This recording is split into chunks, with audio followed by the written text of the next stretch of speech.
오늘도 측량할 수 없는 하나님의 그 크신 은혜와 사랑이 여러분의 삶 속에 넘쳐날 수 있기를 바랍니다. 이제 6월달 들어서 날씨가 많이 더워졌습니다. 또 우리의 신앙생활도 좀 해해질 수 있습니다. 또 우리의 마음을 다시 한번 주님께로 또 하나님 나라에 좀 초점을 맞추면서 이번 여름을 같이 보낼 수 있기를 바랍니다. 자, 오늘 토요일 날 우리 선교사님 말씀 듣습니다. 자, 오늘은 우간다에서 사역하시는 정준희 선교사님 말씀 전해 주시겠습니다. 자, 오늘 말씀 디도서 3장 1절에서 15절까지의 말씀입니다. 너는 그들로 하여금 통치자들과 권세 잡은 자들에게 복종하며 순종하며 모든 선한 일 행하기를 준비하게 하며 아무도 비방하지 말며 다투지 말며 관용하며 범사의 온유함을 모든 사람에게 나타낼 것을 기억하게 하라.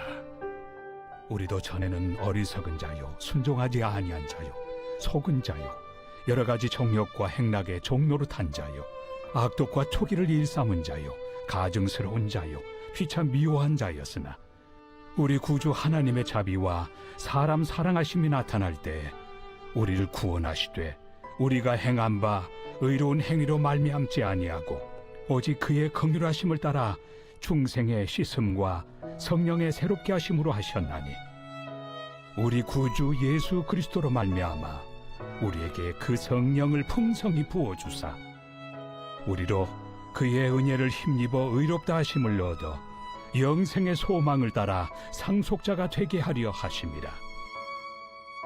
이 말이 밉보도다. 원하건대 너는 이 여러 것에 대하여 굳세게 말하라. 이는 하나님을 믿는 자들로 하여금 조심하여 선한 일을 힘쓰게 하려 함이라. 이것은 아름다우며 사람들에게 유익하니라. 그러나 어리석은 변론과 족보 이야기와 분쟁과 율법에 대한 다툼은 피하라. 이것은 무익한 것이요 헛된 것이니라. 이단에 속한 사람을 한두 번 훈계한 후에 멀리하라. 이러한 사람은 내가 아는 바와 같이 부패하여 스스로 정죄한 자로서 죄를 짓느니라. 내가 아데마나 두기고를 내게 보내리니 그때 내가 급히 니고볼리로 내게 오라. 내가 거기서 겨울을 지내기로 작정하였노라. 율법 교사 세나와 및 아볼로를 급히 먼저 보내어 그들로 부족함이 없게 하고 또 우리 사람들도 열매 없는 자가 되지 않게 하기 위하여 필요한 것을 준비하는 좋은 일에 힘쓰기를 배우게 하라. 나와 함께 있는 자가 다 내게 무난하니 믿음 안에서 우리를 사랑하는 자들에게 너도 무난하라. 은혜가 너희 무리에게 있을지어다. 디도서는 디모데 전후서와 함께 목회 서신서에 속합니다.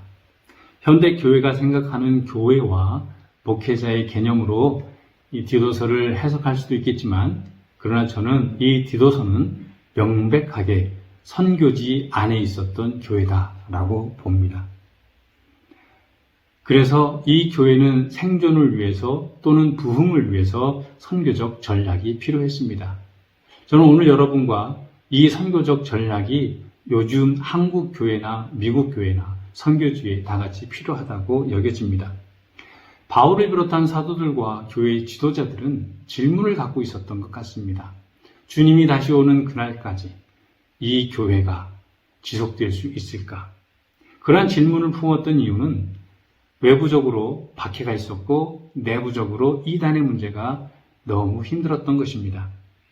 이 두 요소를 줄이는 것이 교회의 선교가 지속되어질 수 있는, 그리고 교회가 주님 오시는 날까지 존재할 수 있는 선교적 전략이었다고 봅니다. 여러분, 우리는 현대라는 선교지 속에 우리의 교회들이 있습니다. 이 교회가 과연 주님 오시는 그날까지 계속 되어질 수 있을까요? 그래서 첫 번째로 이 교회가 사라지지 않는, 이 교회가 위험 요소를 줄일 수 있는 첫 번째 방법이 뭐냐? 3장 1절에 나와 있습니다. 통치자와 권세 잡은 자들에게 복종하며 순종하는 선교 전략입니다. 한 국가에서 정치적 교회 박해는 교회가 사라질 수 있다는 우린 역사적 교훈을 보았습니다.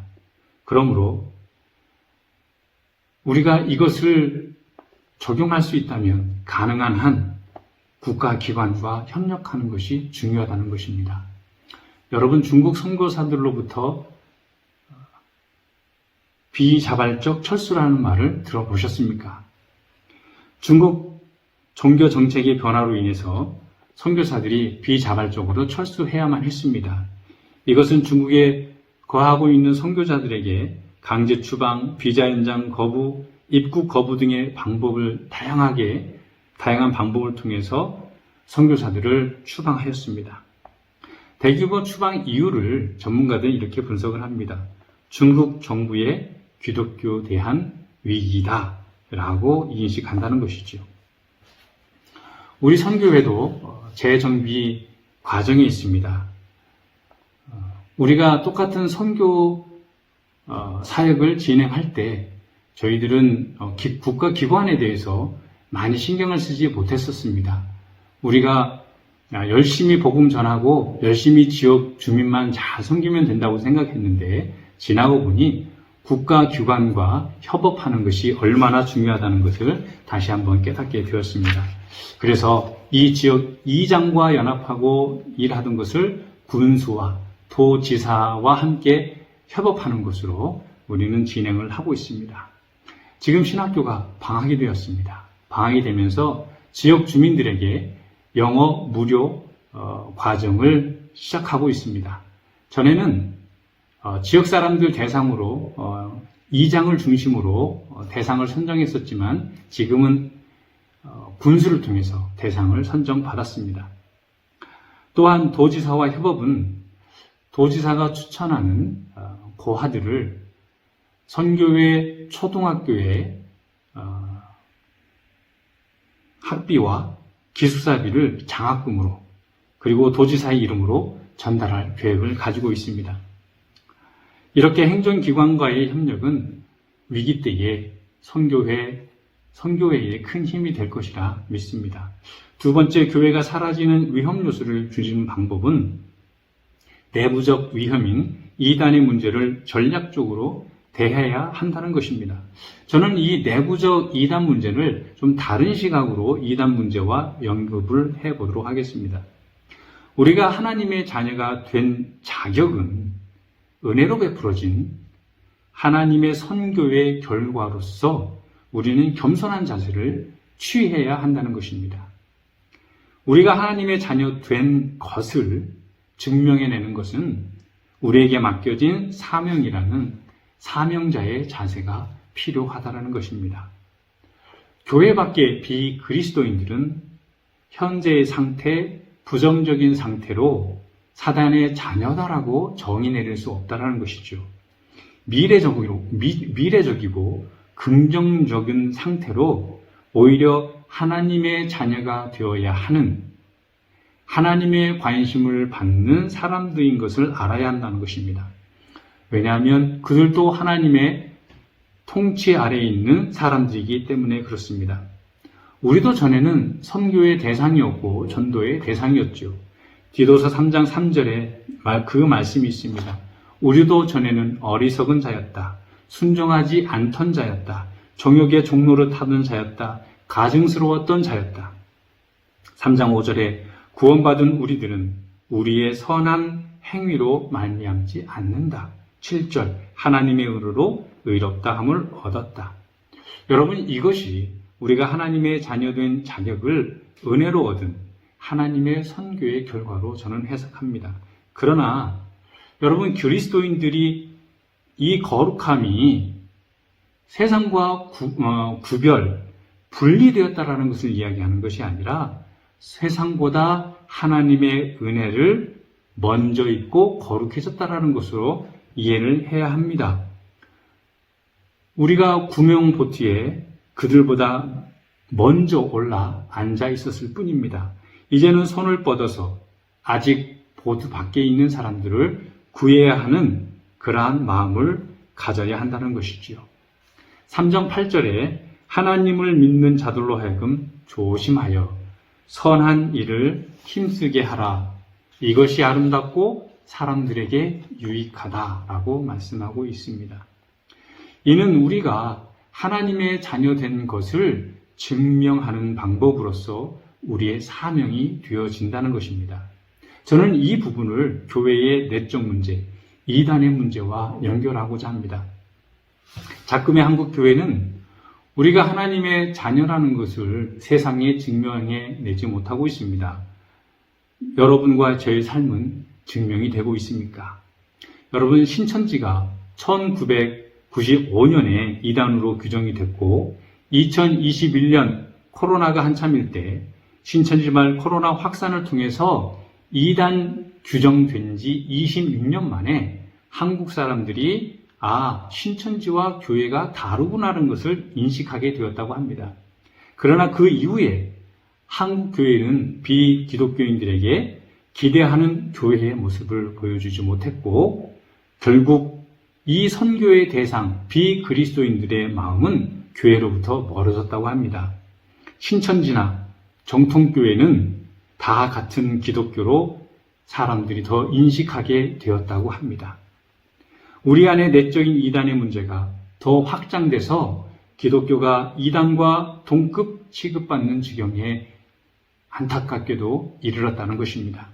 교회가 신천지와 함께 도매금으로 넘어가고 있다고 탁지일 교수가 말했습니다. 바울은 3장 1절에서 모든 선한 일 행하기를 준비하라. 관용하며 범사에 온유함으로 모든 사람에게 나타내게 하라고 말씀하셨습니다. 교회는 세상의 비판을 통해서 우리 자신들의 문제를 바라보는 겸손이 필요할 때라고 저는 믿습니다. 저는 이것이 미래 선교의 전략이라고 생각을 합니다.